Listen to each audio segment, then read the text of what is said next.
Hi guys, I'm Kayleigh Frost, Head of Clinical Support at Health Assured, and I'm joined today by Saj, our lead counsellor, and we're going to discuss PTSD. Hi Saj, you okay? I'm good, yeah. How are you? You all right? I can't wait to see and hear what you have to say about this.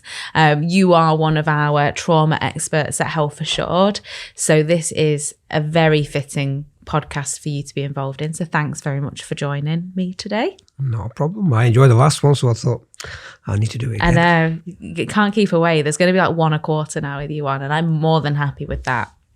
So when I told everyone, all the different people that have asked me who's doing what with the podcast, and I say Saj is doing PTSD, everyone has been like, yes, Saj is the man for you. So you've got a little bit of a reputation for being like the trauma king at Health Assured. And I know some of that is just, because the way that your role is in terms of you helping specific trauma clients.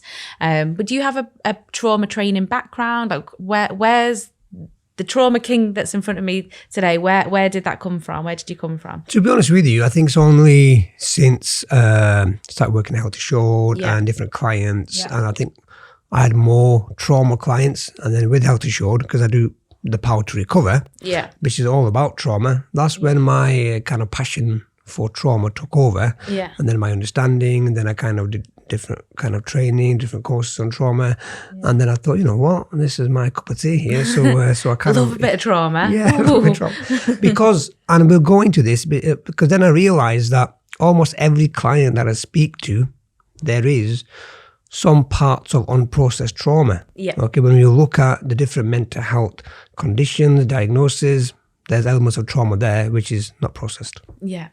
And that unprocessed trauma, could that come from, so when you think of traumatic events, you think of an assault, horrific bereavement, an accident, abuse, neglect, those types of really huge things. But I guess the trauma can come, a traumatic event in some ways can be quite subjective for each person. So for me, for example, because I love my job and you know how much I love my job, if I was to lose my job, for example, that would be a hugely traumatizing experience for me, but it's not one that you would usually associate, I don't think. So no, you're right. I think all these different life events could be classed as traumatizing for one person and another. I think any event, any incident that is traumatic, that is having an impact on your physical health, on your mental health, on your day-to-day activity, that is trauma. Okay, so there are different types of trauma. I mean, there's abuse that we all know of, physical, emotional, psychological, and then there's a loss in terms of a relationship breakdown, there's bereavement, there's grief, and then you've got kind of chronic traumas in terms of domestic violence, child abuse, ongoing events which are traumatic, kind of bullying, racism, homophobia, etc. So there's all kinds of, and all this is trauma, because before I got into the subject, I always used to think trauma and PTSD is, when you're at war or, that's what you associate PTSD with, don't you? Like exactly. Vets that have come back. That's it. Yeah. But then you realize that any kind of traumatic incident, now what happens is when you experience any kind of trauma, now there are different types of trauma, you see. There's, I don't want to get too technical, but just basics really in terms of acute trauma. One-off trauma that can happen. You've seen, like we get on with Health Assured, a train driver, someone just coming from the train. I was thinking the exact same thing. We get quite a lot of those. Someone's been attacked, someone's been assaulted, something's happened in their life that's quite traumatic. So that's acute trauma. Then you've got chronic trauma. It could be child abuse. It could be domestic violence, something that's ongoing for a long time. Then you've got complex trauma, where someone's experienced more than one trauma. They've had 3, 4, 5, 6 different levels of trauma. So that is different kind of symptoms as well. Then you've got also secondary trauma as well, which is what, someone else has experienced it. But because you've been there, you've seen the aftermath, you've kind of then had the impact of trauma as well, So that in itself is quite a lot. And I think when you have these symptoms of trauma, these levels of trauma, then when you look at it, what are the symptoms of trauma? And they can be massive. It can be anything from flashbacks, can be anything from struggling to sleep, nightmares, it can be high anxiety levels, hypervigilant, you're looking out for danger, you're looking out for a threat, so you don't want to go out of the house. There could be low confidence, low self-esteem, feeling angry, irritable. Could be physical symptoms like palpitations, tight chest, lightheadedness, even things like poor appetite or being kind of jumpy, easily startled, etc., etc. So these are some of the symptoms of trauma. Now, because we're talking about PTSD, so what's the link between trauma and PTSD? Now, if these symptoms of trauma, usually they should only be there for a few weeks. Yeah. A week, 2 and that's weeks. normal. That's normal. Quite normal, yeah. Because they shouldn't be there to stay for a long time. So if it's there for a couple of weeks, that's how it should be, because it takes a bit of time to feel a bit safe again. Yeah. It takes a bit of time to process it, and it takes a bit of time to get back in some kind of normality. Yeah.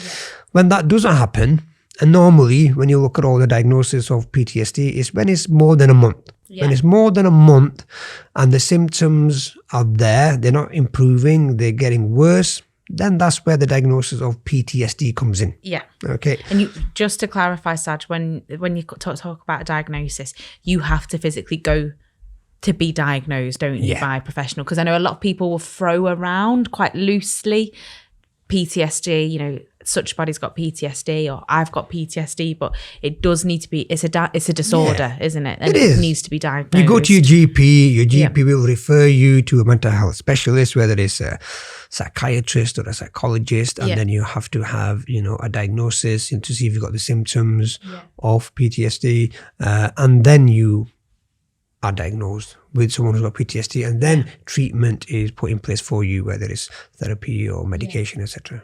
But you don't have to have a diagnosis either to get support for trauma, do you? No, not at all. If you think about the number of trauma calls we get to the helpline versus people who've probably formally been diagnosed, I bet it's way off, because people don't want to go to the doctors. They don't want that they don't want it to be made official in their head, maybe, that they've got PTSD.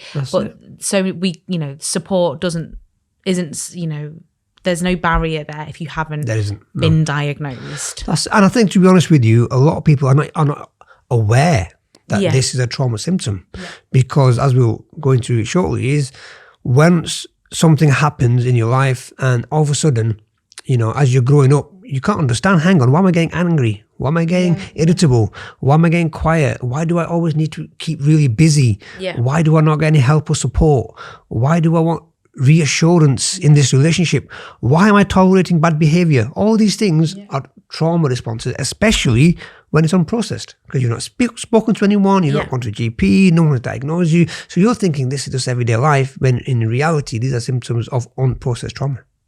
And that's, I think, probably a lot of people that are listening to that will go, oh my goodness, like that does sound, because people think about trauma and, like you say, war going on, you know, soldiers, you think of shell shock, you know, that's what you, in flashbacks and disturbed sleep, and the hypervigilance, but you associate that with conflict and, you know, war and things. But it's, I think so many people have gone through something, you know what, even little things like, you know, like near misses in life, you know, like I've been like, bothered for a few days after, you know, like nearly been hit by a car, and, you know, because you stepped out in the road and you've not like looked and stuff, and that can, they're like almost mini acute trauma, you know. And I think it starts with that, and then, you know, if you talk about it, if you process it, if you take care of yourself, then that those symptoms of trauma will kind of disappear. Okay, more or less, okay? But if you haven't processed it and then something else has happened, or you've already got stress and anxiety, you've already got something else, then it makes it hard. So if you look at PTSD, I mean, PTSD, when you, not in terms of diagnosis, but when you look at what it is, it mainly comes under 4 kind of parts, okay? So the first part, I've got it in my little diary here. The first part is intrusive memories, okay? So this is what we call re-experiencing. So this is where there's flashbacks, there's nightmare, you're struggling to sleep, struggling to focus, struggling to concentrate. So that's kind of when they do the diagnosis, they look at, you know, do you have re-experiencing? So are you struggling with that? And part of this is disassociation. This is where you zone out. So this is, sometimes you might think, hang on, I can't remember where half of my day is gone, or I can't remember what I did that day, or that's disassociation. Oh, right, okay. Or someone's talking to you, and that's me like 3 days a week. Okay, someone's talking to you, but your mind is like a million miles away. You're somewhere else. Okay, so this is part of the trauma response, what we call freeze, which I'll kind of talk about in a bit, because this is your system shutting down because of, you know, the trauma is becoming overwhelming. So that's the first part. The second part is avoidance. So you avoid anything that's related to the trauma, people, places, situations. You don't want to talk about it. I was talking to someone today actually, and it was a stillbirth, and you know, you don't want to talk to anyone who's got babies. Don't want to go to anyone's houses who's got babies. Okay, and some people, I was speaking to someone the other day, you know, had a car crash. So, you know, doesn't want to go into a car, doesn't want to go into a van, doesn't want to go into public transport. So any kind of thing that reminds them of the trauma, then it turns to avoidance, okay? Which seems like, you know, a way to take care of ourselves, but then it becomes part of the problem, because then you get stuck in that comfort zone, and then it becomes really hard to face that fear and insecurity. And it puts so many barriers for you to live your life. For example, the transport piece. Like, how many restrictions is that going to give you in life? You know, you can't travel for work if you want to go on holiday and things. So that will become a bigger issue. Yeah. And then it's kind of negative changes in mood. You know, where you kind of put yourself down, you kind of feel hopeless, you feel helpless, you kind of blame yourself. Okay, so that's, you know, and there's anxiety levels, there's hypervigilance, you know, you're looking out for danger. That's all there. And the last part is changes in physical reaction. So that's hyperarousal. So hyperarousal is where you got anxiety, you're worrying, you're overthinking, and you can't relax. You don't go out the house because just in case something might happen, you know, just in case you might see your perpetrator, just in case, you know, the things that's reminding you of that trauma kind of pops up. So there's hypervigilance, and then you're kind of on edge and you can't relax. And so you're in that kind of fight or flight mode all the time. Okay, and that can be quite a scary place to be. Yeah. So what would you then recommend to someone? So what are some really good ways of approaching supporting, you know, PTSD or trauma symptoms? Yeah, I think there's a lot of ways. I think when it comes to trauma, I think it's also important to understand really when you are experiencing any kind of trauma, you know, what a trauma response is, because sometimes we don't really understand, you know, is this a trauma response? So like we talked about before in terms of unprocessed trauma, I think when a traumatic incident happens, at the time of that traumatic incident, the first thing that you react to is you kind of go through that fight or flight mode. So fight is basically you try to stand up for yourself. You try to be assertive. You try to kind of deal with that trauma. Okay. But then it can show up in your everyday life in terms of arguments, in terms of not listening to the other person, in terms of bullying. It can turn into narcissism. So these are things that we don't always see. So that's, you know, it comes there. And then when it comes to the flight, you know, that's where we're trying to get away from that danger. Okay. And, but then when it's unhealthy, that can turn into avoidance, that can turn into disassociation, that can turn into... When things get difficult, you take the exit. When things get difficult, you go for the door. And that's when you don't want to see people, you withdraw. So this is the flight trauma response. And we all at times kind of do this, but without realizing that we do. Okay. And then you got freeze. And freeze is supposed to be a healthy response where you're kind of understanding where's this danger coming from, what can I do, what can the next steps be. Okay. But with freeze also, you know, when it's unhealthy, when it comes to freeze, it can turn into different things, you know, in terms of where you're turning to avoidance. There's kind of, you're basically isolating yourself.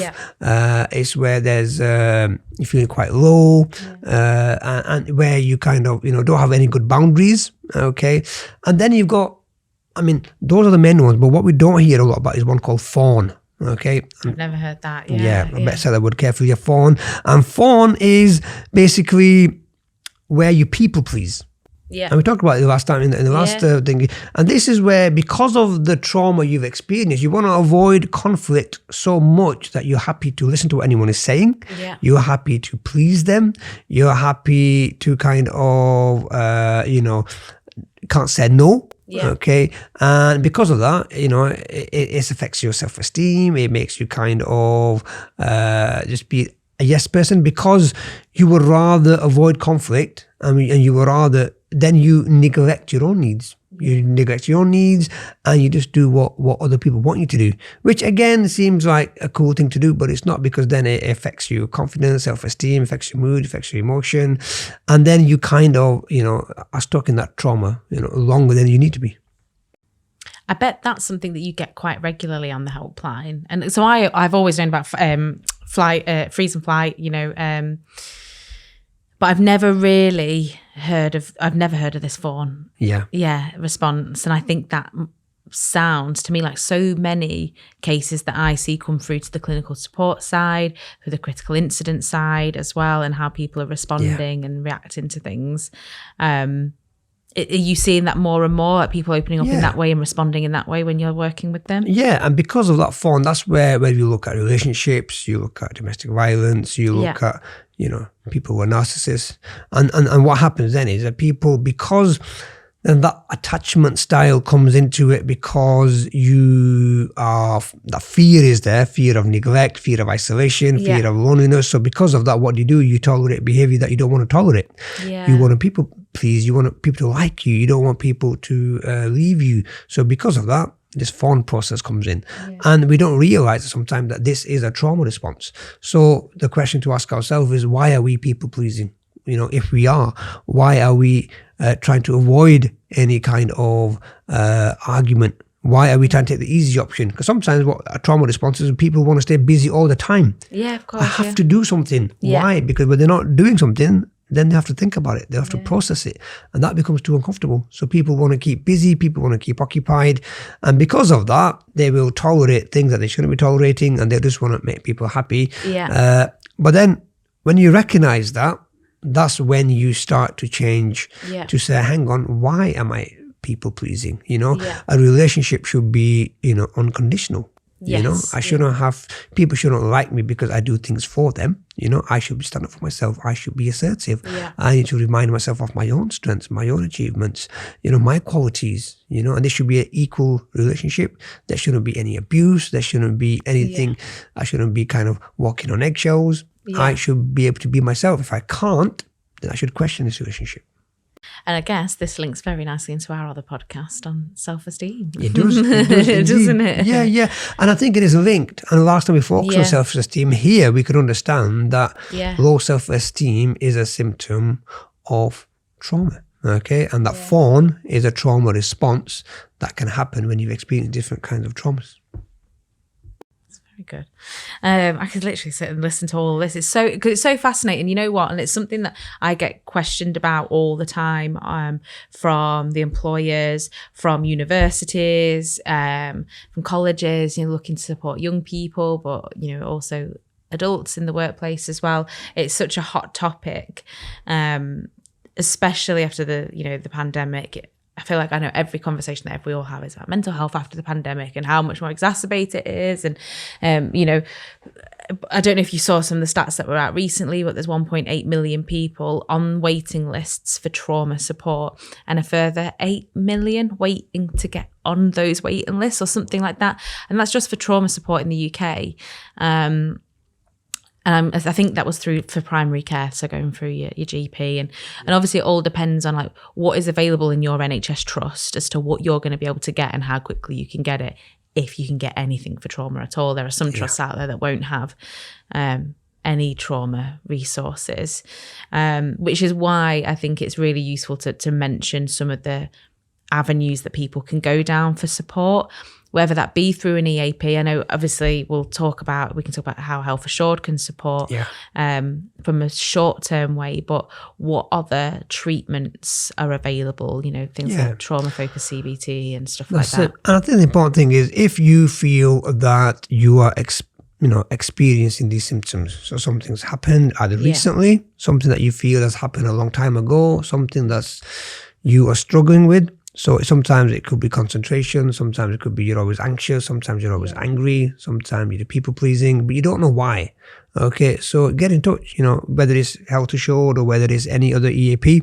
Yeah. Because first of all, is kind of understanding what's happening and processing it. And then when you speak to a professional, when you speak to someone who's specialist in trauma, they'll kind of make you understand that actually these might be some of the symptoms that I haven't processed. Yeah. Because sometimes when in childhood, how your parents have spoken to you, or your parents used to argue, or they might have been alcoholic, or dad might used to hate mom and vice versa, or you saw it, okay, or they shouted at you and then you were trying to protect your siblings, and you saw things that you shouldn't really have seen. Now that's unprocessed trauma, okay, because then it affects you in terms of trust, it affects in terms of relationship, it affects you in terms of expressing your emotions, it affects you in terms of boundaries. It can affect you in many ways, because what you've experienced there, then it will affect you in terms of you could be anxious. It could affect you if you're confident or not. It could affect you in terms of whether you're resilient or not. It can affect you because then you've seen that what happens when your parents are happy with you. So then what happens? You try to aim for perfectionism. So you try to be that people pleaser.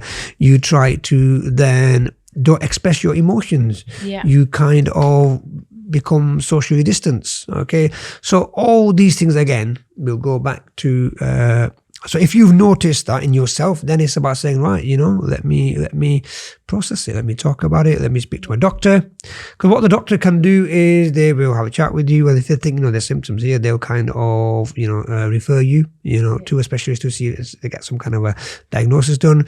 You can speak to local charity, you can speak to your EAP, and with Health Assured, I think what I touched on before is, I think one thing that we do which is really, really good is Power to Recover. And I think, agree.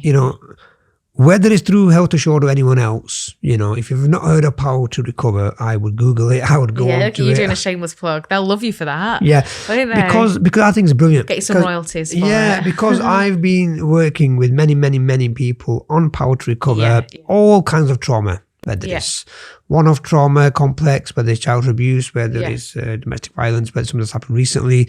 And I think what I've experienced with that is it's a mixture of audio recordings that you listen to on the program. You write about your own experience, and then you speak to a trauma coach each week for a few weeks. And you're one of those trauma coaches, aren't you?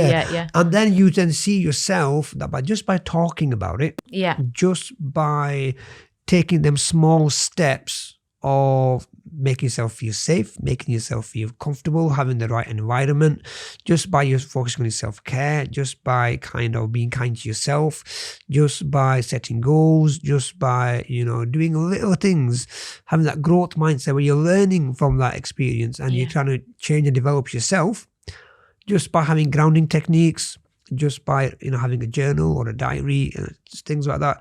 It can make a big difference. And then what I've noticed then is from the starting of the program to the end, when we do the questionnaires and when we kind of monitor the performances, and even when we speak to people who experience any kind of trauma, the change is quite amazing, because you're thinking, hang on, how can it be so sudden, so quick? So then, because for the first time in their lives, they've talked about it, they've processed it, they've come out of that comfort zone, they're facing those fears and insecurities, and they've opened up, and there's someone that's listening, there's someone that's not judging them, and there's nothing to be embarrassed or ashamed about. So if anyone is experiencing any kind of trauma, whether it's now, whether it's in the past, talk about it.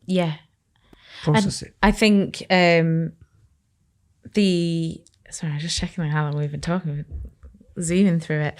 I think what's really important is to know that you can make a full recovery from a diagnosis of PTSD, can't you? And that may take years, and it may still creep back some of the symptoms and some of the kind of associated behaviours and stuff.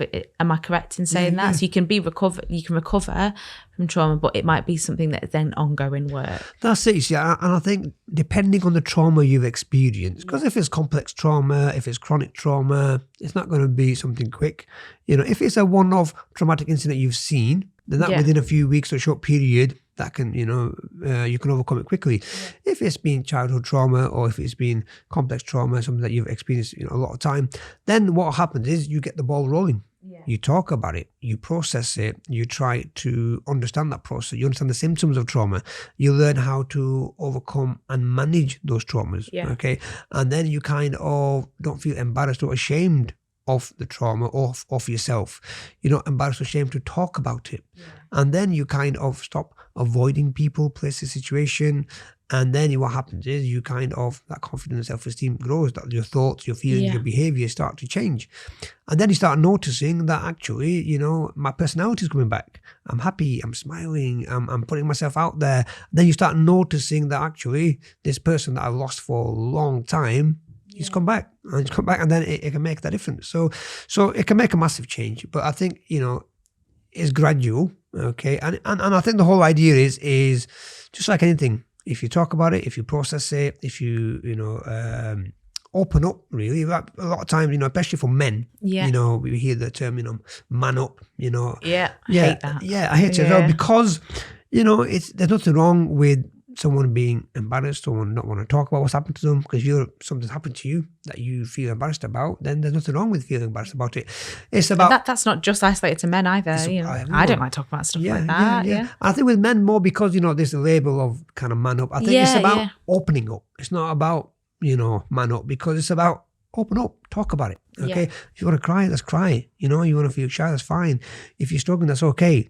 You know, if there's hardship, that's fine. There will be support. People will support you. People will believe you. People will kind of not judge you. And people will help you throughout the journey to get you back to where you want to get to. So I think the important thing is open up. And that should be the message to everyone, really, you know. And if there's something that you feel, oh, I can't talk about it, you know, it's when you're ready. Yeah. But you're not going to overcome trauma by never, ever talking about it. I think that's one of the key takeaways from this, is that at some point when you are ready, you know, if anyone is listening and they are struggling perhaps with trauma symptoms, the first step is to start talking about it, but as and when you are ready. And it might be as well, I think we see quite a few people. So, for example, if someone accessed structured counselling through us, 6-8 sessions is never going to be enough to touch on that trauma, but they may not be ready to start engaging with that anyway. So what we use our approach for is to get them comfortable dealing with the anxieties and stuff that they may be exhibiting in the short term, and getting them prepared for something more complex on a longer term. And that's why I think the power to recover is that perfect stepping stone. Absolutely agree. Start with that. You talk about it, you process it, you get that psychoeducation, you learn the coping methods, you write about it, you express your emotions, and then you can review where you are.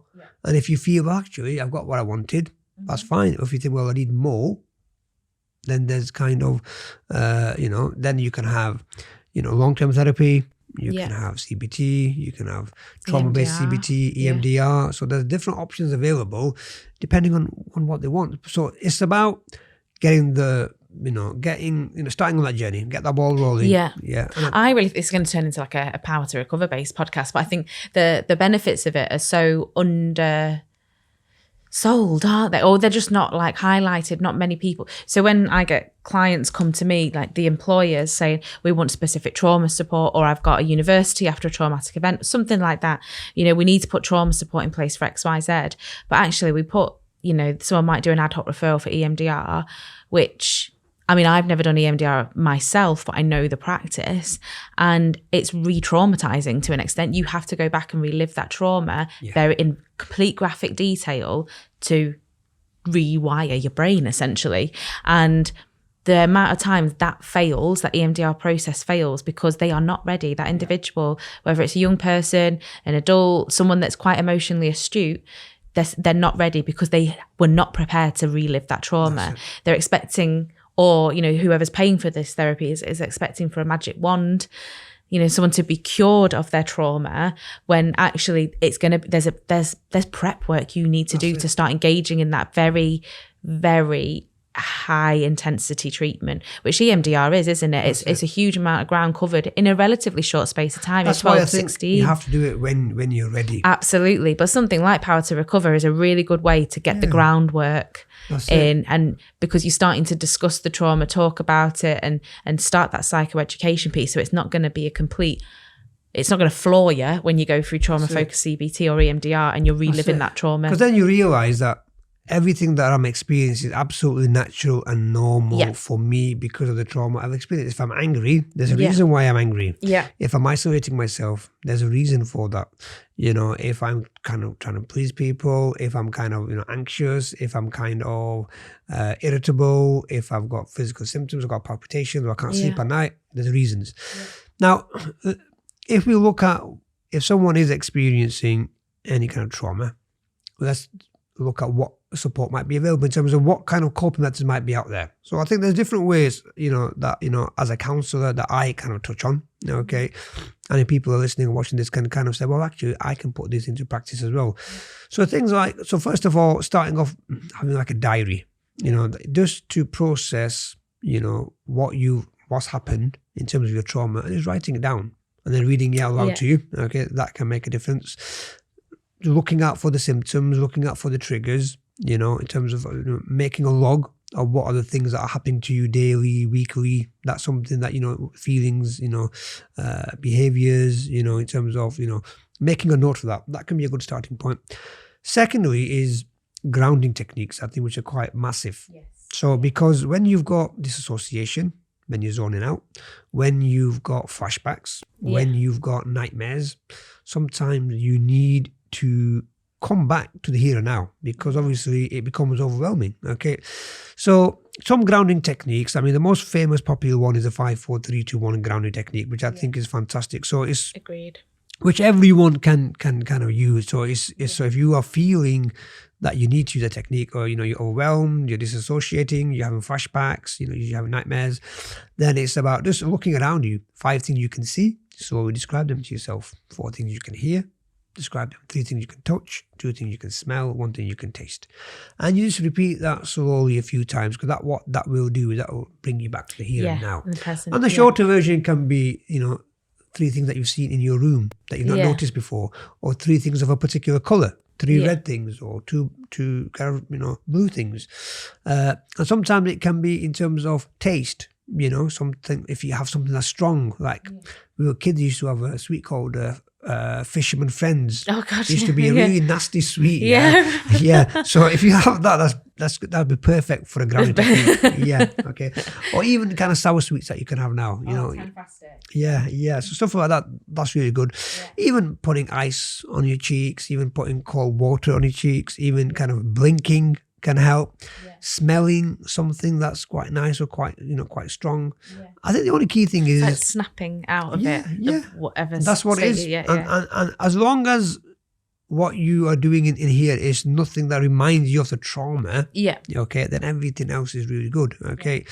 And then sometimes even in terms of having something, in terms of touch, you can have like a pebble or a stone that could be quite rough, that can be, like a grounding object. So that's good.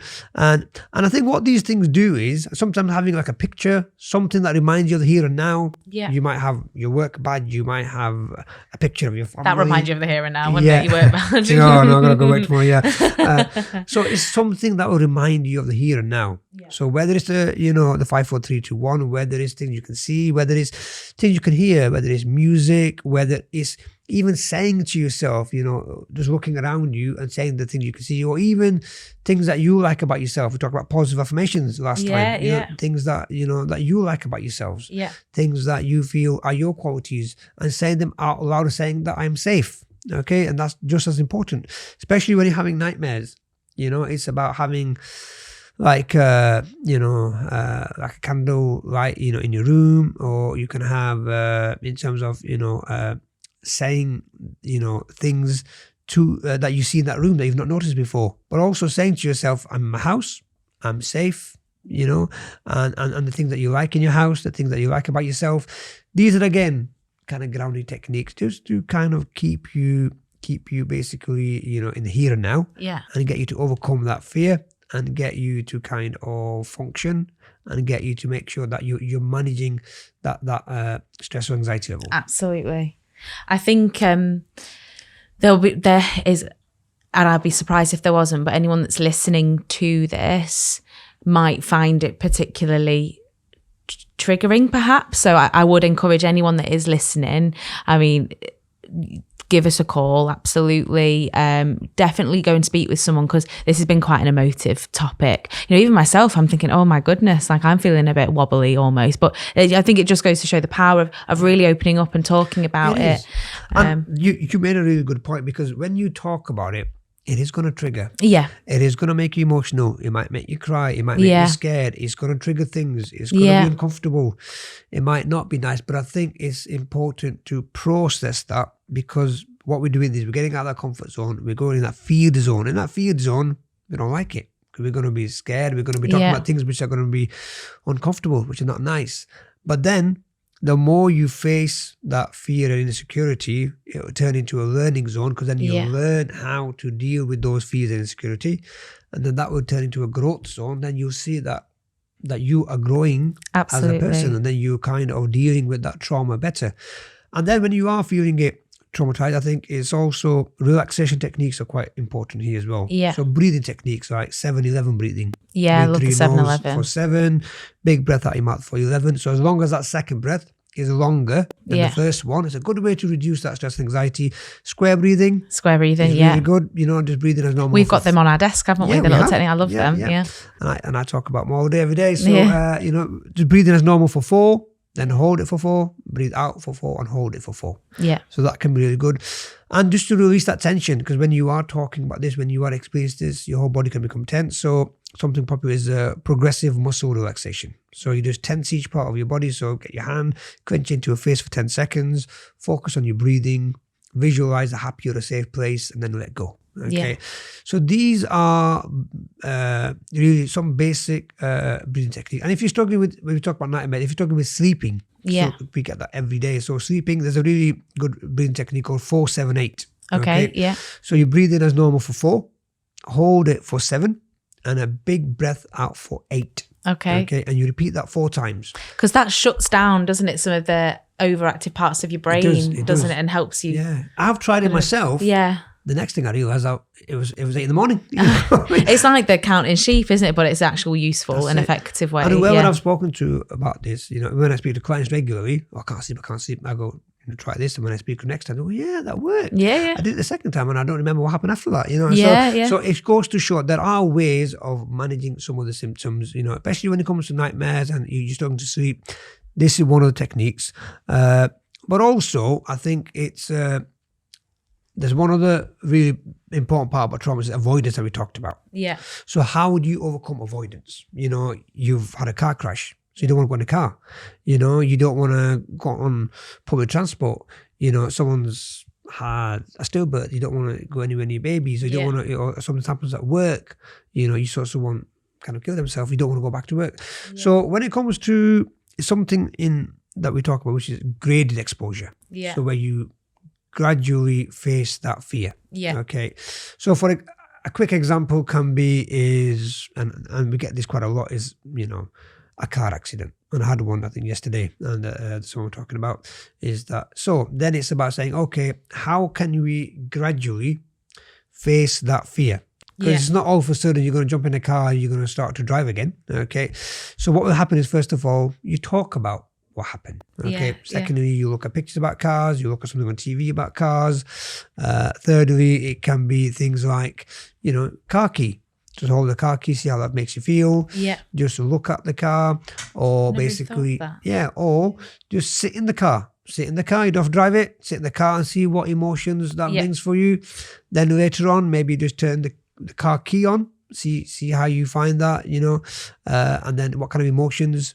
And then whilst you're doing these little steps, if it triggers, if there's a flashback, if there's anxiety level, that's where you do the grounding techniques that we talked about, and also the different relaxation techniques as well. Then you turn the car key on, see how that feels, okay? And then the next stage is move it forward, move it backward, go down the block, next block. So that a car, you can do it, if you are scared to leave the house. Start with your back garden, front garden, on your pavement, across the road, around the block, around 2 blocks. So this is called graded exposure. And you'll do this in CBT sessions, you'll do it in counsel sessions, you'll do it in trauma sessions and we call it a fear ladder. So you have your least fear, you have your medium fear, and you have your most fear. And you write down 2 or 3 things in each category, and you work your way up. So this is how you slowly face that fear and insecurity. This is how you slowly overcome it. This is how you slowly get out that comfort zone. You face that feared zone, you go into that learning zone, and you get to that growth zone, okay? And you gradually then realize your feelings, your behaviors, your thoughts are improving, your confidence, self-esteem is improving, anxiety and stress is reducing, and your personality is coming back, your motivation is coming back, and you're back to Saj. Back to You know what I mean? So back to the normal person you are. Yeah, but it takes absolutely. a journey. That's what it's called, graded exposure. And it's not going to be any unless, like you say, it's one of those, very recent traumas, an acute trauma, and it subsided in a couple of weeks because you've started processing it quite soon after. Other than that, it's really going to be, you've got to be patient. There's got to be patience there. And you've got to be ready to lean into that experience, I think, of overcoming it. I think what I am like, and I know I said it before, but if anyone is listening to this and has found this quite emotive, like, please just go and sound it off with someone. When you finish listening to the podcast, go and, text your partner, or, give your mate a ring or something, or just go and speak to someone, because you might just feel a little bit better, because it's quite a lot to listen to. Yeah. I'm certainly going to do it when we leave here, because it's such a highly charged topic. Yeah. And I think the key thing as well is that when this happens, the issue here is also about self-care. Yeah. Because if self-care, sometimes we focus on self-care when something bad happens. We focus on self-care when we're traumatized or we're anxious. But self-care should be an everyday thing. So I think here is about saying, if I haven't got a self-care plan, let's put one together. Because self-care can be divided into physical self-care, emotional self-care, social, personal, spiritual. And for each of these, categories, it's doing one thing. So whether it's walking. What's your self-care routine? Mine is watching Turkish dramas. It's Turkish dramas. There's a Turkish drama called Ertugrul, and there's one called Osman, you got to watch it, Okay. I watched that, and football. Unfortunately, it's for Man United at the moment, which I'm not sure is good for my mental health. But and then I play a lot of tennis. Do you? I didn't know that. Yeah. My son keeps beating me now, so that's why I don't give up now. Yeah, so I've got to try harder. And then it's family, friends, eating out. It's finding your way of doing things that you enjoy. That's exactly it. And you know what? Everyone thinks of self-care as like a bubble bath and a face mask. And I hate that. Bubble bath, they make me feel sick, to be honest. And I think I've talked about in other podcasts as well, where, it's the little things that you actually do every day and you don't realise, but sometimes you just need to actually acknowledge that that's your self-care. So mine is, I love to stand on the balcony after work and just decompress after the end of the day. I guess what I like watching, drivel on the TV, absolute rubbish, reality TV, really mindless viewing. And that for me, I just last night I was a bit overwhelmed. This is it. I watched Keeping Up with the Kardashians last night just to stop feeling frazzled. Keeping Up the Kardashians. Yeah, I mean, it's probably on par with your Turkish dramas, especially with the drama that's involved. But yeah, you've got, I think people, and I think what you guys do on the helpline as well, and we're not just talking about trauma here, but where you link in self-care, anything, you guys make them realise what they've got in their toolkit already as self-care. And I think then when you actually acknowledge that it is self-care, what you do that makes you happy, then you kind of lean into that helping you a little bit more. It is. And I think all this is a link, because self-care, then you start feeling good about yourself. Then you start thinking, well, actually, I've got qualities, I've got strengths. Then the positive affirmation that we talked about last time, I am kind, I am caring. You kind of then like these things about yourself. Yeah. Okay? And then what happens is you can start challenging negative thoughts. Yeah. Sometimes you think, I'm not good enough, people don't like me, I'm this, I'm that. But then you and then when you then you can start looking at negative thoughts in a different way. Hang on, what's the evidence that supports this negative thought? Is there any? Yeah. Is it an opinion? Is it an emotion? Is it a fact? No. Okay. What's the evidence that contradicts that I'm not good enough? Well, actually, my strengths, my qualities, my education, my work life, my home experience, my attributes, my kind of characteristics, my this, my that. Then what's the alternative way of thinking? I am good enough. I am capable. I am competent. I have got qualities. I'm Superman. You are Superman. Okay. And then the last bit was, what would you say to a friend because and that's a really good one, because it is. we're good at advising other people. So this way, whatever you would advise your friend, in that situation is what you can advise yourself. So this is, if you put them together, so you've got relaxation techniques, you've got grounding techniques, you've got a diary, you've got self-care, you've got challenging negative thoughts. That's quite a lot, okay? And then that's just, a bit of it. And then it's about doing what you feel, because the key thing then is, because with change, if you want to change the symptoms, because of the symptoms you've had, you want to change the things that are in your life. The two main aspects, I suppose, is that positive, that mindset. Yeah. Because it's about making sure that you focus on things in your control. It's about being kind to yourself. It's about focusing on what you can do, not what you can't. And that growth mindset. So that experience you've had, it might be traumatic, but that experience, what have I learned about myself, and how can I use that experience not to put myself down, but how can I use that experience now to it's called post-traumatic growth. Yeah. Something traumatic's happened. You get so excited. Something traumatic has happened. So how can I now, what is it about me that I need to focus on? Yeah. Okay, so you focus on yourself. And the second part is good small habits. Yeah. If you do good small habits regularly and consistently, then it's not a quick fix. Because it's not a quick fix. Then it's a lifestyle. And that lifestyle will be healthy, it'll be fun, it'll be positive, and then it can turn into that emotional toolkit, and it can help you to deal with any challenges being thrown at you. Mic drop. There you go. That was great. No, I think that you've covered so much ground there, and I think we could have turned this into like a 3-parter. Especially, trauma is such a load, and PTSD is such a loaded topic. I think what we will do, I'm just going to ask you, Saj, if you've got any kind of final remarks, final thoughts that you want everyone that's listening to, to take away. I think ultimately, the biggest takeaway is, if you do believe you're struggling, you need to speak to someone as soon as possible, and then you'll get some direction and clarity on what to do next to work on your journey through trauma. But have you got any kind of final thoughts, Saj? No, I think from what we've talked about in summary is to understand, openly talk about trauma. Yes. Increase your understanding of trauma. Whether you need to speak to someone, whether you need to read someone, even if you need to Google something, just have a look at what trauma is, the different types of traumas are, what the symptoms of traumas are. And if you feel that you've experienced any kind of trauma, when you're ready, talk, whether it's to a friend, whether it's to an EAP, whether it's someone at work, whether it's your doctor, and then have a look at, what impact it is having on me. Okay. And then in terms of, look at, what am I doing to take care of myself? What am I doing in terms of making sure that this is not getting on top of me? And if it is, and if I feel that it is affecting me regularly, then I need that professional help. Yeah. And there's no shame, there's no taboo in getting that professional help, because that could be the best thing that you could have done, because it could change your life. Yeah. Okay. And you'll live your most fruitful life ever. That's it. Because when we speak to people on our helpline, is that after they've had counselling, or they've spoken to someone, or they've been onto a program like Power to Recover, life has changed, because they're not living in fear anymore. Yeah. They're kind of confident, and they're functioning, and they can enjoy their life and not live like a shell of it, which I think they've been doing for a long time.